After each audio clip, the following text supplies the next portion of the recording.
Hello friends, आपके अपने YouTube channel में आपका स्वागत है। हमारे इस YouTube चैनल में हम जो विद्युत सहायक जूनियर इंजीनियर इलेक्ट्रिकल की एग्जाम प्रिपरेशन के लिए जो MCQ लेक्चर सीरीज देख रहे थे, जिसमें लास्ट में हमने GSCCL जूनियर इंजीनियर इलेक्ट्रिकल का जो पेपर था 2020 का, उसके सॉल्यूशन का पार्ट 1 जो था हमने देखा था, जिसमें हमने इलेक्ट्रिकल के जो 10 MCQ थे, 10 MCQ का डिटेल सॉल्यूशन भी हमने देखा था। आज के इस वीडियो में हम सेम पेपर का पार्ट 2 देखेंगे, जिसमें हम दूसरे 10 MCQ जो है उसके बारे में और उसके सॉल्यूशन के बारे में यहाँ पे हम डिस्कस करेंगे। तो आइए फ्रेंड्स, वीडियो की शुरुआत करते हैं।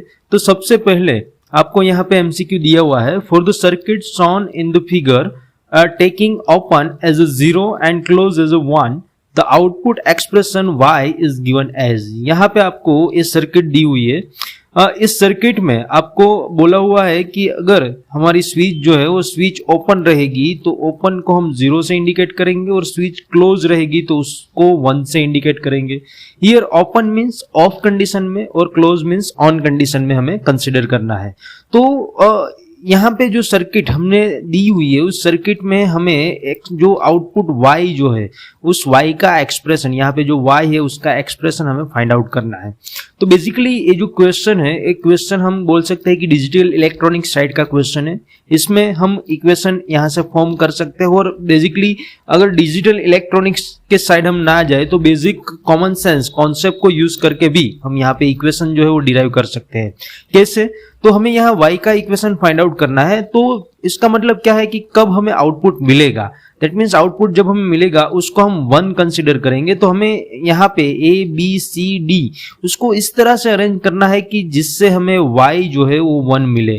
दैट मीन्स हम यहाँ पे आगे देखें तो यहाँ पे जिस तरह से हमारे पास सर्किट डायग्राम है, उस हिसाब से इस सर्किट डायग्राम में बेसिकली हम देख सकते हैं कि यहाँ से अगर हम सप्लाई प्रोवाइड करते हैं तो यहाँ से स्विच A जो है उस स्विच A को हमें ऑन करनी होगी। दैट मीन्स कि स्विच A यहाँ पे हमारी ऑन रहेगी।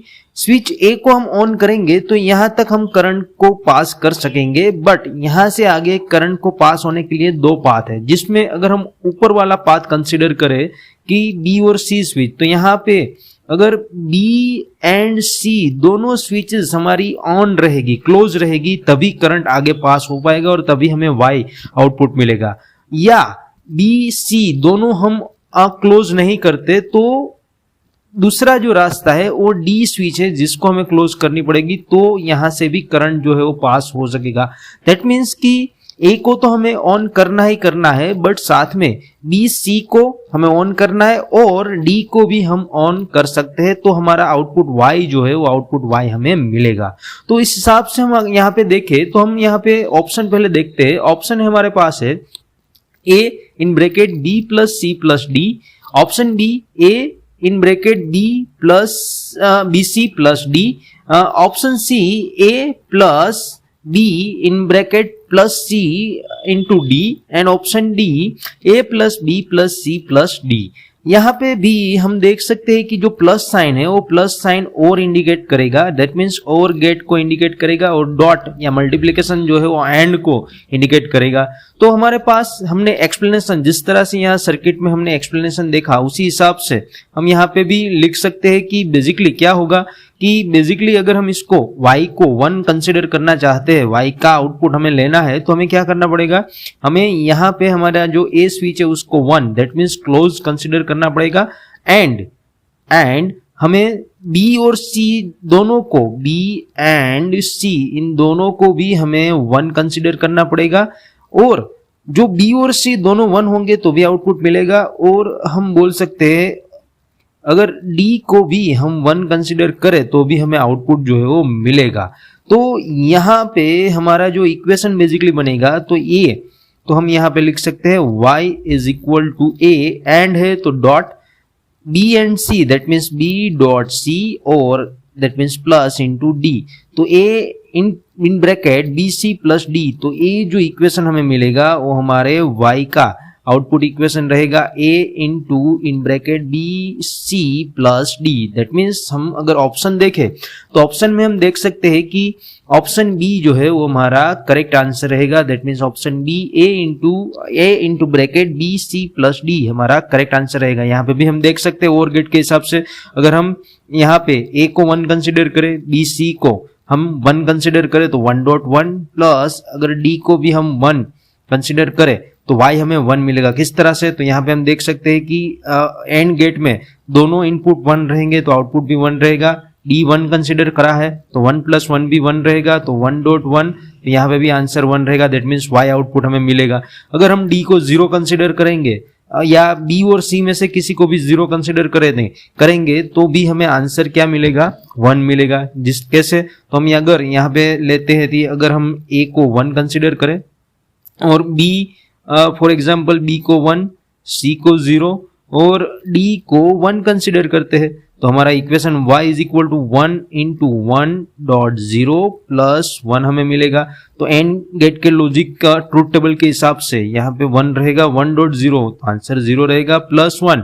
तो और गेट में दोनों इनपुट एक 0 और एक 1 रहेगा तो भी आउटपुट 1 मिलेगा तो 1.1 दैट मीन्स आउटपुट हमें 1 मिलेगा। तो यहाँ पे भी हमें आउटपुट 1 मिल सकता है। तो इस सारे कंडीशन के हिसाब से हम यहाँ पे जो हमने डिस्कस किया a is equal to 1 and b and c 1 होगा और d भी 1 होगा या 0 होगा तो हमें आउटपुट y जो है वो 1 मिलेगा। तो हमने जो इक्वेशन डिराइव किया y is equal to a into in bracket B C plus D हमारा करेक्ट आंसर रहेगा। So option B is the right answer. Now next MCQ हम देखते हैं। एमसीक्यू नंबर 2 हमारे पास है।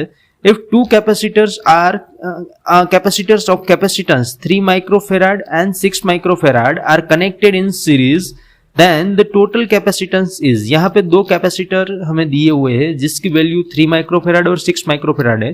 अगर इसको हम सीरीज में कनेक्ट करते हैं तो टोटल कैपेसिटेंस हमें क्या मिलेगा? बहुत ही सिंपल क्वेश्चन है। ऑप्शन देख लेते हैं। ऑप्शन ए हमारे पास है 18 microfarad, option B 9 microfarad, option C 3 microfarad and option D 2 microfarad. तो यहाँ पे हम किस तरह से सीरीज कनेक्शन कैपेसिटर का अगर हम करते हैं तो टोटल रेजिस्टेंस किस तरह से फाइंड आउट कर सकते हैं?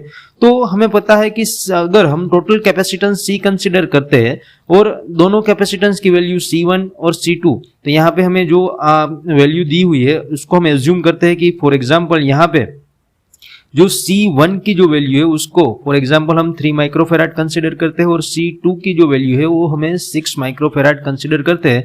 तो C की value that means total capacitance जो है वो हमें फाइंड आउट करना है और दोनों C1 एंड C2 सीरीज में दैट मीन्स कि हमारी जो सर्किट डायग्राम बेसिकली कुछ इस तरह से हम बना सकते हैं कि इसको हमने सीरीज में कनेक्ट किया है। For example this is C1 and this is C2 तो इन दोनों को सीरीज में कनेक्ट करेंगे तो इसका टोटल कैपेसिटेंस क्या मिलेगा?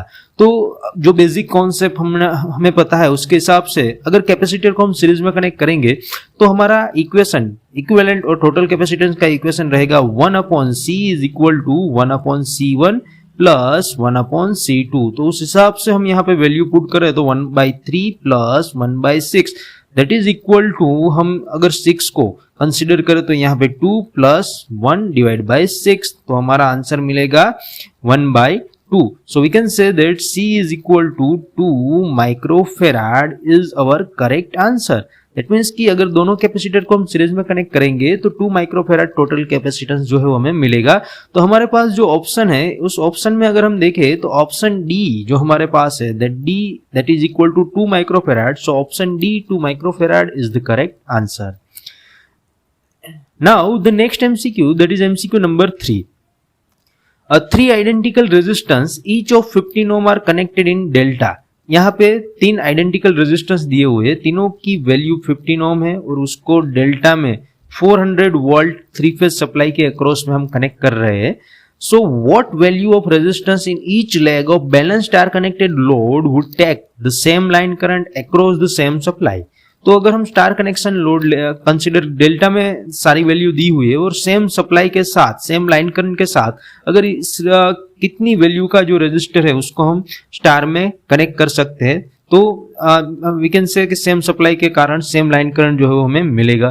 तो यहाँ पे हमें डेल्टा कनेक्शन में जो वैल्यू दी हुई है उसको स्टार में हमें कन्वर्ट करना है। दैट मीन्स कि डेल्टा में जो रेजिस्टेंस तीनों ब्रांच का है उसको स्टार में हमें कन्वर्ट करना है। तो स्टार कनेक्शन कनेक्टेड लोड की तीनों ब्रांच में हमें कौन क्या रेजिस्टेंस जो मिलेगा उसकी वैल्यू क्या रहेगी for same supply and for same line current, वो हमें फाइंड आउट करना है। तो यहाँ पे पहले हम ऑप्शन देख लेते हैं। ऑप्शन ए हमारे पास है 15 ohm, option B 45 ohm, option C 5 ohm and option D 30 ohm. तो यहाँ पे कौन सा आंसर हमारा करेक्ट रहेगा? तो बेसिकली अगर हम इसका एक्सप्लेनेशन देखें तो यहाँ पे फर्स्ट ऑफ ऑल हमने जो डेटा दिया हुआ है उसके हिसाब से हम अगर स्टार कनेक्टेड लोड कंसिडर करते हैं तो यहाँ पे हमें first of all delta connected load दिया हुआ है, तो रेजिस्टेंस 3 रेजिस्टेंस को हम डेल्टा कनेक्शन में यहाँ पे कंसिडर करते हैं। फॉर एग्जाम्पल ये हमारा डेल्टा कनेक्टेड लोड है, इसको 3 फेज 400 वोल्ट के सप्लाई के साथ कनेक्ट करा हुआ है। यहाँ पे तीनों ब्रांच के जो रेजिस्टेंस है उसको हम R1, R2 and R3 consider करते हैं।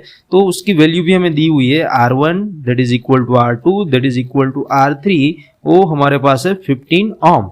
तो यहाँ इसको हमने आगे बोला उस हिसाब से इसको हमें स्टार में कन्वर्ट करना है। तो स्टार में हमारे पास इस तरह से 3 रेजिस्टेंस हमें मिलेंगे। फॉर एग्जाम्पल ये तीनों रजिस्टर को हम इसको R11 कंसिडर करते हैं, इसको R22 कंसिडर करते हैं और इसको R33 कंसिडर करते हैं। और यहाँ पे भी हम इंडिकेट कर सकते हैं कि इस डेल्टा कनेक्शन में हम इसको 3 ब्रांच में इस तरह से डिवाइड कर सकते हैं। तो ये हमारा जो कनेक्शन रहेगा वो स्टार में हो जाएगा।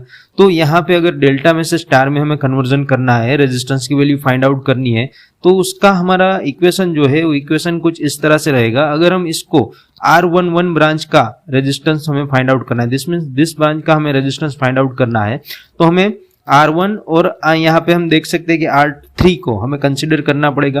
तो यहाँ पे R11 के इक्वेशन जो है रहेगा R1 into R3 whole divide by total summation of 3 resistance R1 plus R2 plus R3। तो यहाँ पे R1 R3 की वैल्यू भी 5 है, 15 हमें दी हुई है 15 ओम। तो हम यहाँ पे लिख सकते हैं 15 मल्टीप्लाई बाई 15 डिवाइड बाई तीनों का summation, so 15 in plus 15 that means 45।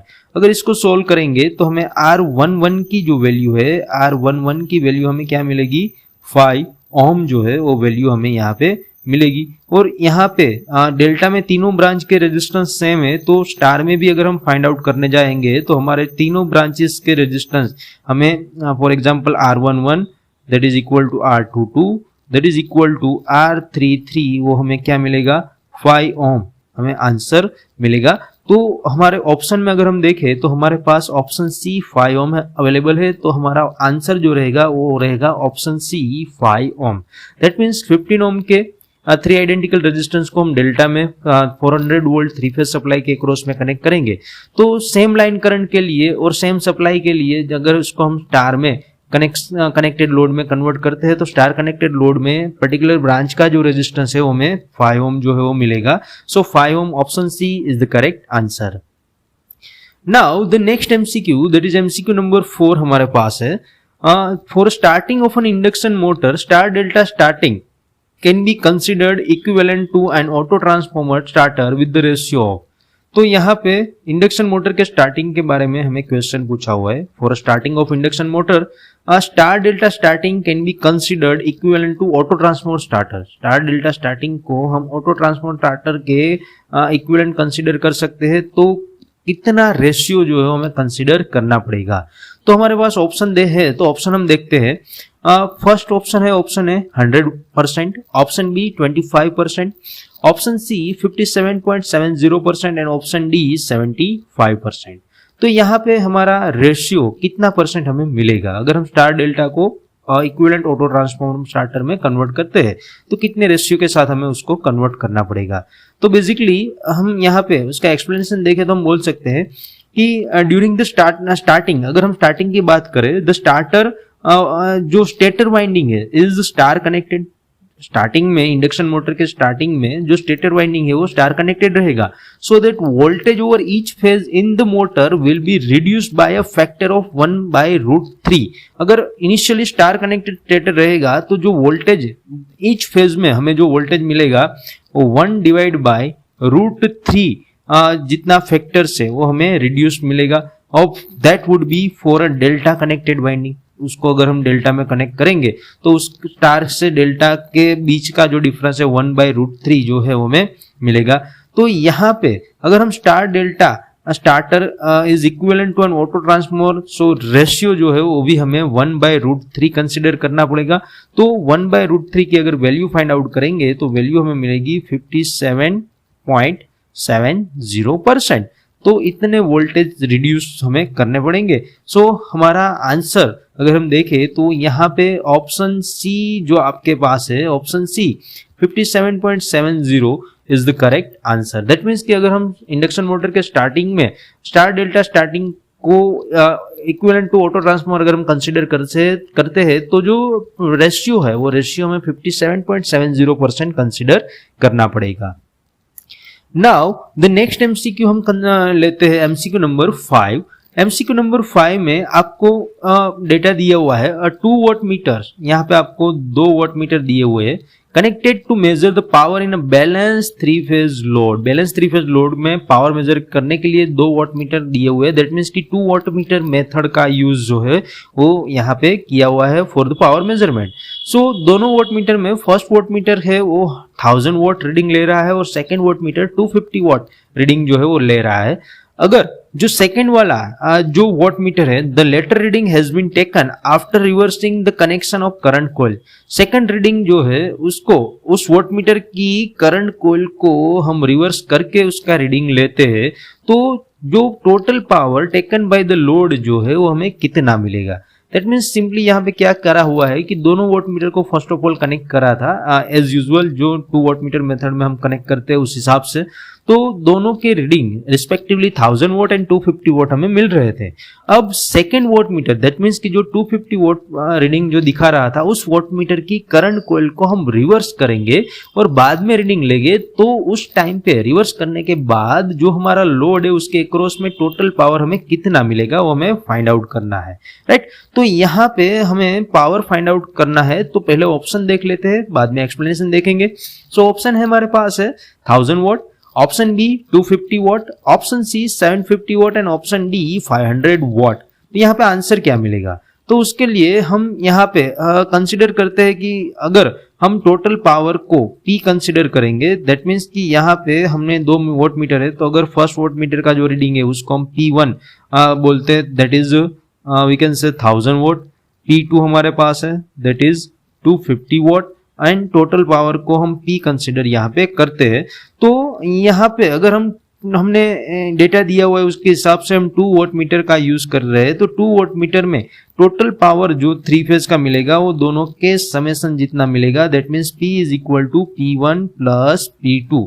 But यहाँ पे हमारे पास जो कंडीशन है उस कंडीशन में हम क्या करते हैं कि for P2 if we reversing the connection of current coil, तो यहाँ पे for P2 if we reversing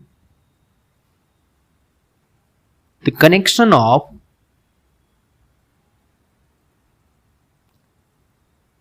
CC that means current coil, उसका कनेक्शन हम रिवर्स करते हैं, तो क्या होगा कि करंट कॉइल का कनेक्शन अगर हमने यहाँ पे रिवर्स करा हुआ है, दैट मीन्स करंट हमें नेगेटिव मिलेगा। तो हमारा P2 का जब करंट कॉइल को रिवर्स करेंगे तो P2 का जो रीडिंग मिलेगा वो भी हमें नेगेटिव मिलेगा, दैट मीन्स -250 वॉट हमें मिलेगा। तो हमने जो यहाँ पे इक्वेशन अभी देखा कि 2 वॉट मीटर में टोटल पावर हमें फाइंड आउट करना है, तो P is equal to P1 plus P2 रहेगा। P1 में कोई चेंजेस नहीं है, दैट मीन्स उसका रीडिंग तो 1000 वॉट ही रहेगा, बट P2 को नेगेटिव हमें कंसिडर करना पड़ेगा क्योंकि उसकी करंट कॉइल को हमने रिवर्स किया है। तो 1000 माइनस 250, तो यहाँ पे हमें आंसर मिलेगा 750 वॉट। दैट मीन्स अगर हम करंट कॉइल को रिवर्स करते हैं तो उस टाइम पे टोटल पावर लोड के अक्रॉस में हमें मिलेगा 750 वॉट। तो हमारा ऑप्शन हम देखते हैं तो उसमें option C 750 watt is the correct answer. Now next MCQ consider करते हैं एमसीक्यू नंबर 6। एमसीक्यू नंबर 6 में आपको दिया हुआ है if F1 and F2 are half power frequencies such that F2 that greater than F1 then the bandwidth B that is equal to what।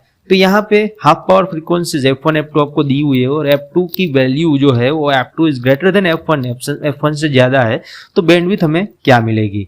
तो यहाँ पे ऑप्शन देखते हैं। ऑप्शन है हमारे पास F2 minus F1, option B F1 divide by F2, option C F1 plus F2 and option D F2 by F1। तो यहाँ पे हमारा आंसर क्या मिलेगा? तो फर्स्ट ऑफ ऑल इसके लिए हमें रेजोनेंट सर्किट जो है उसका कॉन्सेप्ट क्लियर होना चाहिए। तो रेजोनेंट सर्किट में हम अगर पावर का ग्राफ प्लॉट करें विथ रिस्पेक्ट टू फ्रीक्वेंसी, तो यहाँ पे हाफ पावर फ्रीक्वेंसीज आपको दी हुई है। So what is half power frequencies? तो बेसिकली अगर हम पावर का with respect to frequency graph plot करते हैं for the resonant condition, right, तो फॉर द रेजोनेंट कंडीशन उस ग्राफ बेसिकली हमें कुछ इस तरह से मिलेगा। तो यहाँ पे फॉर एग्जांपल मैक्सिमम पावर हमें मिलेगा, वो मिलेगा एट रेजोनेंट फ्रीक्वेंसी, जिसको हम एफ ऑफ आर से कंसीडर करेंगे, और उसके यहाँ पे हम कंसीडर करते हैं half power frequency. So what is half power frequency? Half power frequency जो ऐसी फ्रीक्वेंसी है जहां पे आपका पावर जो है वो हमें हाफ मिलेगा। तो यहाँ पे F2 को हम हाफ पावर फ्रीक्वेंसी कंसीडर करते हैं। तो for example this is our F2 and this is our F1। F1 F2 दोनों हाफ पावर फ्रीक्वेंसीज है, राइट। तो हाफ पावर फ्रीक्वेंसी फिर से एक बार मैं रिपीट करता हूं, किसको हम हाफ पावर फ्रीक्वेंसी बोलेंगे? कि जिस फ्रीक्वेंसी पे हमारा पावर जो है वो हमें हाफ मिलेगा, उस फ्रीक्वेंसी को हम हाफ पावर फ्रीक्वेंसी कंसीडर करेंगे। तो F1 F2 half power frequency है, तो इस तरह से हम उसको रिप्रेजेंट कर सकते हैं। तो यहाँ पे बैंडविड्थ बी का इक्वेशन हमें फाइंड आउट करने को बोला है। तो बैंडविड्थ बी बेसिकली ये दोनों हाफ पावर फ्रीक्वेंसीज जो है उसका डिफरेंस हम कंसीडर करेंगे, उसको हम बैंडविड्थ बोलते हैं। तो रेजोनेंट सर्किट के लिए अगर हमें बैंडविड्थ का इक्वेशन लिखना है तो बैंडविड्थ BW का इक्वेशन हम लिख सकते हैं F2 minus F1। This is the equation for bandwidth. तो हमारे पास जो ऑप्शन है उस ऑप्शन में अगर हम देखें तो ऑप्शन ए जो हमारे पास है F2 minus F1, so option A F2 minus F1 is the correct answer. Now next MCQ हम देखते हैं, एमसीक्यू नंबर 7। एमसीक्यू नंबर 7 में आपको पावर इलेक्ट्रॉनिक्स का एमसीक्यू दिया हुआ है। तो यहाँ पे आपको डेटा दिया हुआ है, the firing angle alpha of a single phase full converter feeding a constant current into a load is 30 degree. The displacement factor of the rectifier is, यहाँ पे आपको फुल कन्वर्टर, फुल रेक्टिफायर आपको दिया हुआ है। फायरिंग एंगल अल्फा आपको दिया हुआ है जिसकी वैल्यू 30 डिग्री अगर हम कंसीडर करेंगे तो डिस्प्लेसमेंट फैक्टर जो है हमें क्या मिलेगा रेक्टिफायर का, वो हमें फाइंड आउट करना है। तो पहले ऑप्शन देख लेते हैं। ऑप्शन है हमारे पास 0.5, option B 0, option C 1, option D 0.866। तो हमारा आंसर हमें क्या मिलेगा? तो अगर हम यहाँ पे displacement factor for full converter और फुल कंट्रोल्ड ब्रिज कन्वर्टर का कंसीडर करेंगे तो यहाँ पे हम लिख सकते हैं we can say DF, displacement factor for full controlled bridge converter, that is equal to cos alpha. तो यहाँ पे हमें alpha is equal to 30 degree already दिया हुआ है, तो इसकी वैल्यू हम यहाँ पे पुट करेंगे तो डिस्प्लेसमेंट फैक्टर हमें मिलेगा cos 30 डिग्री। तो cos 30 डिग्री दैट मीन्स √3/2, और इसको अगर हम सोल्व करेंगे तो आंसर मिलेगा 0.866। तो यहाँ पे हमारा डिस्प्लेसमेंट फैक्टर जो है उसकी वैल्यू हमें मिलेगी 0.866। सो हमारे ऑप्शन में अगर हम देखें तो option D 0.866 is the correct answer. Now next MCQ हम यहाँ पे कंसीडर करते हैं, एमसीक्यू नंबर 8। एमसीक्यू नंबर 8 में आपको दो वोल्ट मीटर जो है वो दिए हुए हैं, volt meter A and B, और दोनों के रेजिस्टेंस जो है वो हमारे पास है, ए का 4000 ओम, बी का 6000 ओम। तो इसको हम अगर सीरीज में 200 वोल्ट के सप्लाई के अक्रॉस में कनेक्ट करेंगे, the voltage across 2 volt meter will be, तो दोनों वोल्ट मीटर के बीच में अक्रॉस में हमें कितना वोल्टेज जो है वो हमें मिलेगा, वो हमें यहाँ पे फाइंड आउट करना है। तो बेसिकली यहाँ पे पहले तो हम ऑप्शन देख लेते हैं। ऑप्शन ए हमारे पास है VA and VB both 200 volt, VA 80 volt मिलेगा, VB 120 volt, VA 120 volt, VB 120 volt, VA 80 volt, VB 80 volt. तो 4 ऑप्शन हमारे पास है।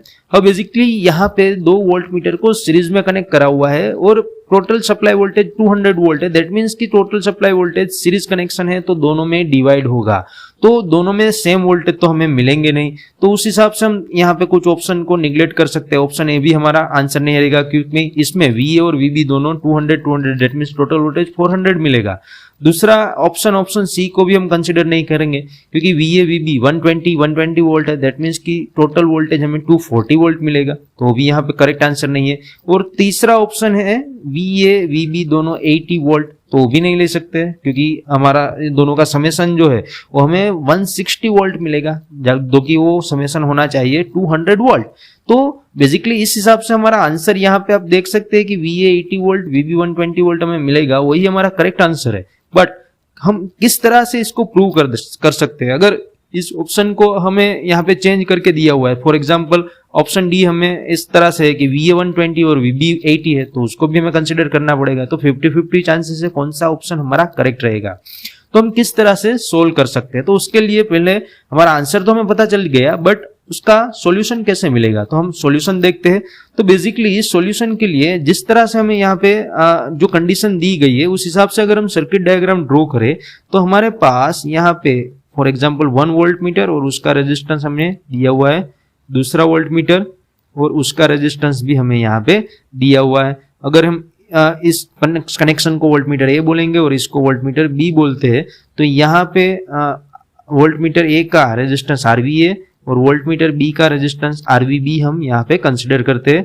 और दोनों वोल्ट मीटर को जिस तरह से हमें यहाँ पे दिया हुआ है 200 वोल्ट के सप्लाई के साथ यहाँ पे कनेक्ट करा हुआ है, तो यहाँ पे हमारा सप्लाई रहेगा 200 वोल्ट, राइट। तो हमें फाइंड करना है कि ए के अक्रॉस में कितने वोल्टेज मिलेंगे और बी के अक्रॉस में कितने वोल्टेज हमें मिलेंगे। तो जो डेटा है उसके हिसाब से हम यहाँ पे RVA जो है रेजिस्टेंस है वो हम 4000 ओम कंसिडर कर सकते हैं और RVB जो है उसको हम 6000 ओम कंसिडर कर सकते हैं और सप्लाई हमें दिया हुआ है 200 वोल्ट, राइट। तो हमें फर्स्ट ऑफ ऑल पूरी सर्किट में से कितना करंट फ्लो होगा, दैट मीन्स कि इस सर्किट में से करंट कितना हमें मिलेगा वो फाइंड आउट करना है। तो सिंपल सीरीज कनेक्शन है, तो we can say I is equal to V divide by R, और R that means total resistance, दोनों सीरीज में है तो समेशन होगा। तो यहाँ पे हम लिख सकते हैं कि I is equal to 200 divide by 4000 plus 6000 that means 10,000। तो वी कैन से 200 डिवाइड बाई 10,000। तो हमारा आंसर हमें यहाँ पे क्या मिलेगा 0.02 एम्पियर। दैट मीन्स इस कंडीशन में टोटल करंट जो है वो हमारा 0.02 एम्पियर फ्लो होगा। अब सीरीज कनेक्शन है तो यहाँ पे वोल्ट मीटर ए में और वोल्ट मीटर बी में दोनों में करंट तो सेम ही रहेगा, तो दोनों का रेजिस्टेंस हमारे पास है, तो वोल्ट मीटर ए और बी का कितना वोल्टेज ड्रॉप मिलेगा हम फाइंड आउट कर सकते हैं। तो V is equal to IR, simple equation हम यूज करेंगे तो I इंटू RVA। तो I हमारे पास है 0.02 और RVA हमारे पास है 4000 ओम। इसको हम सोल्व करेंगे तो हमें आंसर मिलेगा 80 volt and VB that is equal to I into RVB। तो यहाँ पे I 0.02 इंटू RVB हमारे पास है 6000, तो इसका सॉल्यूशन हमें मिलेगा 120 वोल्ट। तो यहाँ पे VA के अक्रॉस में जो वोल्टेज है वो 80 वोल्ट मिलेंगे और VB के अक्रॉस में जो वोल्टेज है वो 120 वोल्ट हमें मिलेंगे। दैट मीन्स हमारा जो एजम्पशन था, जिस तरह से हमने निग्लेक्ट करा था ऑप्शन, उस हिसाब से B हमारा करेक्ट आंसर है। तो उसको हम यहाँ पे प्रूव भी कर सकते हैं कि VA that is equal to 80 volt and VB that is equal to 120 volt. So option B is our correct answer. Now the next MCQ हम यहाँ पे देखते हैं MCQ नंबर 9। MCQ नंबर 9 में आपको डेटा दिया हुआ है Ohm's law analogy for magnetic circuit is। Ohm's law analogy जो है मैग्नेटिक सर्किट में हमें क्या मिलेगी। तो Ohm's law की एनालॉजी मैग्नेटिक सर्किट में क्या मिलेगी, तो फर्स्ट ऑफ ऑल हम ऑप्शन देख लेते हैं। ऑप्शन ए है MMF that is equal to flux divide by reluctance. Option B flux that is equal to 1 plus in bracket reluctance divide by MMF। Option C reluctance is equal to MMF into flux and option D MMF that is equal to flux into reluctance. तो यहाँ पे हमारा answer कौन सा correct रहेगा, कौन सा option सही रहेगा, हमें फाइंड आउट करना है। तो बेसिकली इसके लिए इसका आंसर हमें फाइंड आउट करने के लिए हमें इलेक्ट्रिक एंड मैग्नेटिक सर्किट की जो एनालॉजी है वो हमें पता होनी चाहिए। तो यहाँ पे हम सारी एनालॉजी तो नहीं देखेंगे, बट जो रिलेवेंट एनालॉजी है, टर्म जो एनालॉग है एक दूसरे की, तो उस एनालॉजिस टर्म को हम यहाँ पे देखेंगे। तो फर्स्ट ऑफ ऑल हम यहाँ पे बोल सकते हैं कि अगर इलेक्ट्रिक सर्किट में हमारे पास करंट I रहेगा, तो I जो है वो I को हम यहाँ पे बोल सकते हैं कि that I analogous to 5 in magnetic circuit. तो यहाँ पे जो कंपोनेंट हम लिखेंगे that is our electrical circuit के कंपोनेंट रहेंगे, और यहाँ पे जो कंपोनेंट रहेंगे वो हमारे मैग्नेटिक सर्किट के कंपोनेंट रहेंगे। तो हमें ओम्स लॉ की एनालॉजी फाइंड आउट करनी है, तो ओम्स लॉ जो है वो भी हमें पता होना चाहिए, तो उतनी ही टर्म यहाँ पे हम लेंगे। तो हमारे पास ओम्स लॉ है, ओम्स लॉ, तो हम सबको पता है V is equal to IR, ये हमारा ओम्स लॉ है। तो उसमें I की एनालॉजिस मैग्नेटिक सर्किट में 5, दैट मीन्स फ्लक्स को कंसिडर करते हैं। देन वोल्टेज की अगर हम बात करें तो इलेक्ट्रिक सर्किट में वोल्टेज जो है वो एनालॉजिस क्वांटिटी का मैग्नेटिक सर्किट में किसकी है, तो दैट मीन्स एमएमएफ की एनालॉजिस सर्किट है और एनालॉजिस क्वांटिटी है MMF, that means magnetomotive force.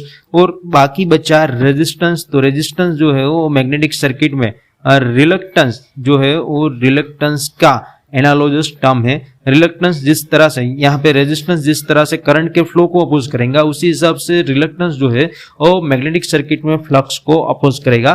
तो R जो है वो रिलक्टेंस का एनालॉजिस रहेगा। तो हमें सिंपली अब क्या करना है कि हमारे पास जो इक्वेशन है V is equal to IR ohm's law में, तो मैग्नेटिक सर्किट की में इसका एनालॉजिस इक्वेशन हमें फाइंड आउट करने के लिए इसकी एनालॉजिस टर्म जो है उसको वहां पे पुट करते हैं, तो हमें इक्वेशन मिलेगा V की V जो है वो एमएमएफ के एनालॉजिस है, so MMF that is equal to I, that means हम यहाँ पे फ्लक्स को कंसिडर करेंगे इनटू R, तो यहाँ पे हम रिलक्टेंस जो है उस रिलक्टेंस को कंसिडर करेंगे।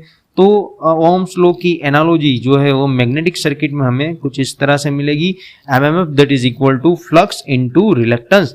तो हमारा ऑप्शन हमारे पास जो है उस ऑप्शन में हमारे पास ऑप्शन डी कुछ इस तरह से MMF that is equal to flux into reluctance, so option D is the correct answer. Now next MCQ और इस पार्ट का लास्ट एमसीक्यू हम देखते हैं, एमसीक्यू नंबर 10। तो एमसीक्यू नंबर 10 में आपको डेटा दिया हुआ है, a DC source has an open circuit voltage of 30 volt. आपको डीसी सोर्स दिया हुआ है, ओपन सर्किट वोल्टेज 30 वोल्ट है, इंटरनल रेजिस्टेंस 1.5 ओम दिया हुआ है। So the maximum power dissipated across the load is, तो मैक्सिमम पावर लोड के अक्रॉस में कितना डिसिपेट होगा वो हमें यहाँ पे फाइंड आउट करना है। ऑप्शन देखते हैं, option A 50 watt, option B 100 watt, option C 150 watt and option D 200 watt. तो कौन सा आंसर सही रहेगा? तो उसके लिए यहाँ पे हमें जो डीसी सोर्स के ओपन सर्किट वोल्टेज दिए हुए हैं, इंटरनल रेजिस्टेंस भी हमारे पास है, और लोड के अक्रॉस में मैक्सिमम कितना पावर डिसिपेट होगा हमें फाइंड आउट करना है। तो बेसिकली जो हमें डेटा दिया हुआ है उसके हिसाब से हम उसका सर्किट डायग्राम अगर प्लॉट करने की ट्राई करें तो हम कुछ इस तरह से सर्किट डायग्राम बना सकते हैं। यहाँ पे हम वोल्टेज कंसिडर करेंगे, तो यहाँ पे open circuit voltage E is equal to 30 volt आपको दिया हुआ है। उसी टाइम पे उसका इंटरनल रेजिस्टेंस स्मॉल r हम कंसिडर करें तो 1.5 ओम हमें दिया हुआ है, और इस सर्किट के साथ हमारे पास फॉर एग्जाम्पल कोई लोड कनेक्टेड है, तो अगर हम इसके साथ कोई लोड को कनेक्ट करेंगे तो इस लोड के अक्रॉस का जो मैक्सिमम पावर डिसिपेटेड है और मैक्सिमम पावर हमें फाइंड आउट करना है। दैट मीन्स डेटा और सर्किट को देख के हम बोल सकते हैं कि यहाँ पे मैक्सिमम पावर ट्रांसफर थियरम जो है उसका हमें यूज करना पड़ेगा, और इस सर्किट में फ्लो होता करंट उसको हम I इंडिकेट कर सकते हैं। तो अगर हम इस सर्किट में मैक्सिमम पावर ट्रांसफर थियरम का यूज करेंगे तो मैक्सिमम पावर ट्रांसफर थियरम के अकॉर्डिंग अगर हमें maximum power dissipation find out करना है लोड के अक्रॉस में, तो उस टाइम पे हमारा जो इंटरनल रेजिस्टेंस है वो हमारे लोड के जितना ही हमें मिलेगा, या हम बोल सकते हैं कि अगर लोड रेजिस्टेंस की वैल्यू इंटरनल रेजिस्टेंस की वैल्यू जितनी है तब हमारे सर्किट में लोड के अक्रॉस में मैक्सिमम पावर डिसिपेट होगा। तो यहाँ पे जो हमने अभी डिस्कस किया उस हिसाब से हम सॉल्यूशन लिखे तो बोल सकते हैं from the maximum power transfer theorem, the maximum power transfer theorem for maximum power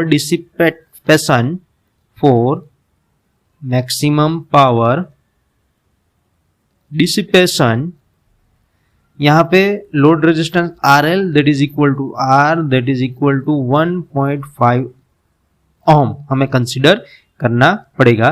तो फर्स्ट ऑफ ऑल हम यहाँ पे करंट कितना मिलेगा वो फाइंड आउट कर लेते हैं। तो I is equal to E divide by RL plus internal resistance R that means 30 divide by 1.5 plus 1.53 तो I हमें मिलेगा 10 एम्पियर, राइट। अब हमें पावर डिसिपेटेड कितना मिलेगा वो फाइंड आउट करना है across the load, that means power का इक्वेशन हम यहाँ पे लिख सकते हैं P is equal to I square into RL।